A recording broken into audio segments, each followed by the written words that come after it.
रामपुर नाम का एक छोटा सा गांव था। यह गांव कमला की वजह से बहुत फेमस था, क्योंकि कमला औरत ही ऐसी थी, एकदम झगड़ालू। इसके झगड़े के किस्से तो दूर दूर के गांव में भी पहुंच गए थे। अरे वो देख, कमला जा रही है, चल किसी और रास्ते से चलते हैं। अरे ये इतनी झगड़ालू औरत है कि कई पड़ोसियों ने तो अपना मकान भी इसके कारण बदल लिया है।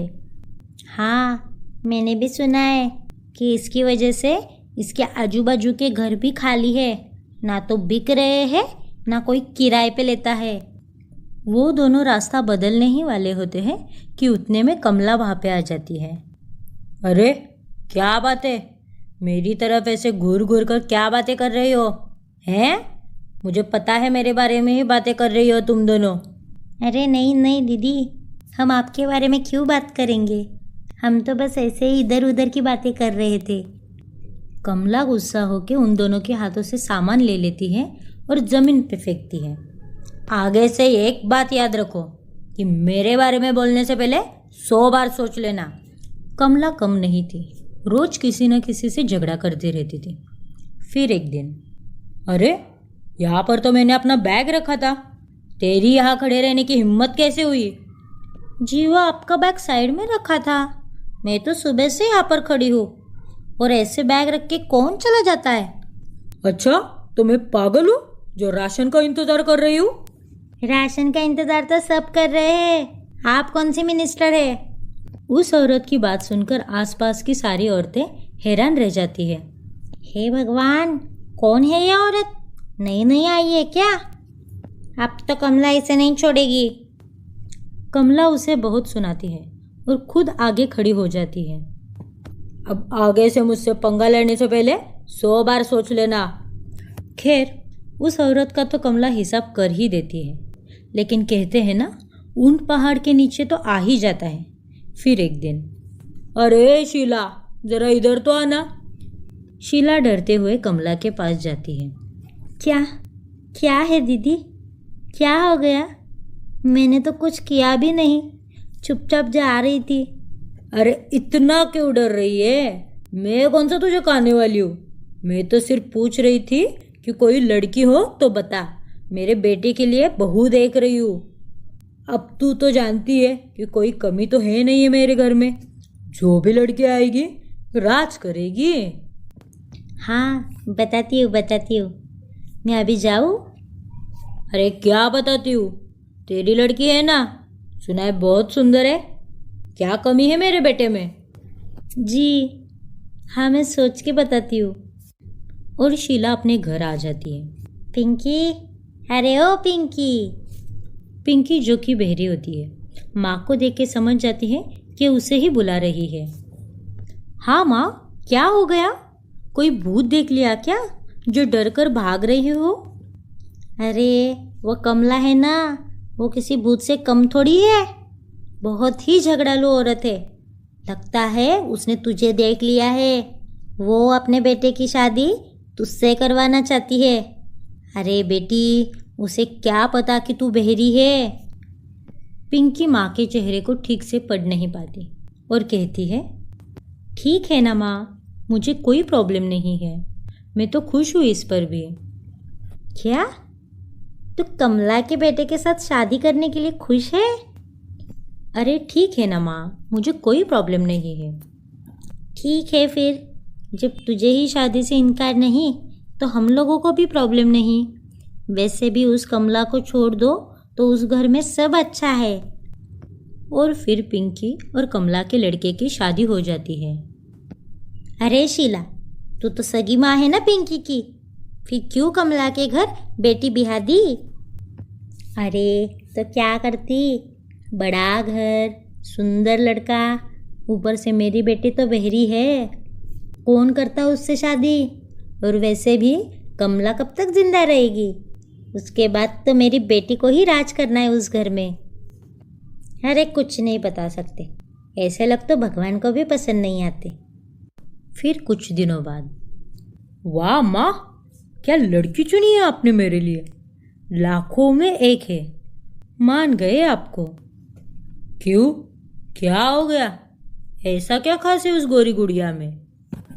अरे माँ, बीवी में जो जो क्वालिटी होनी चाहिए ना, सबकी सब है। अच्छा, वो क्या बेटा?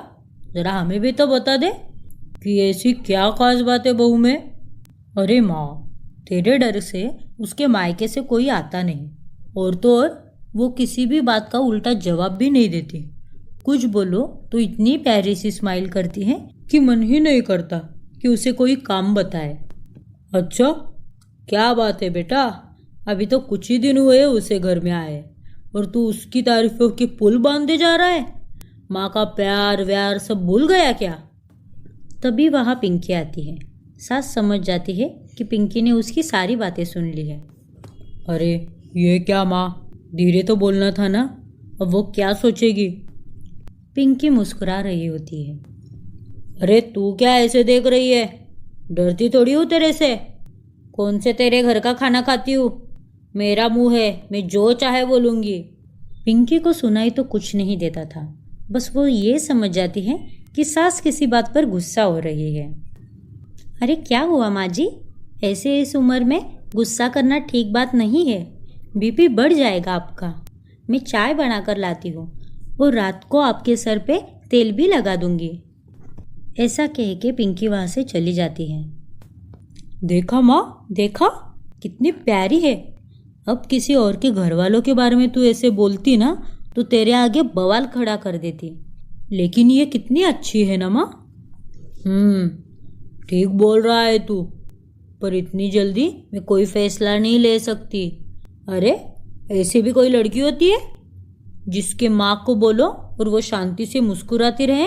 मैं मान ही नहीं सकती। कुछ तो दाल में काला जरूर है। एक दिन कमला सामने से पिंकी की माँ को रोक लेती है। अरे शीला सुन, मुझे पिंकी के बारे में बात करनी है। कहाँ जा रही है तू? अरे समधन जी, कैसी हो आप?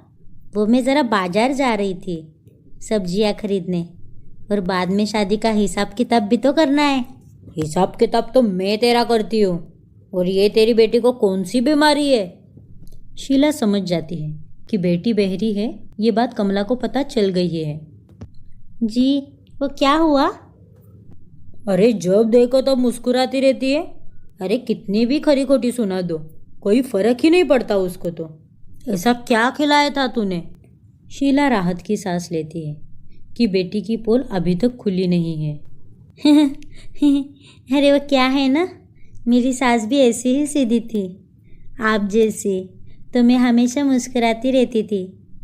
तो वही मैंने उससे भी बोला है कि सास की बात का कभी जवाब नहीं देते, सास हमेशा सही होती है।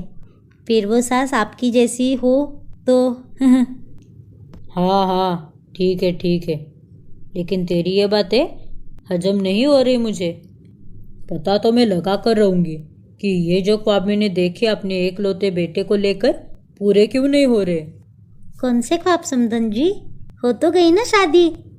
अरे शादी तो उसकी होने ही वाली थी, लेकिन बहू को खरी खोटी सुनाकर लड़ना, घर का माहौल टेंशन वाला रखना।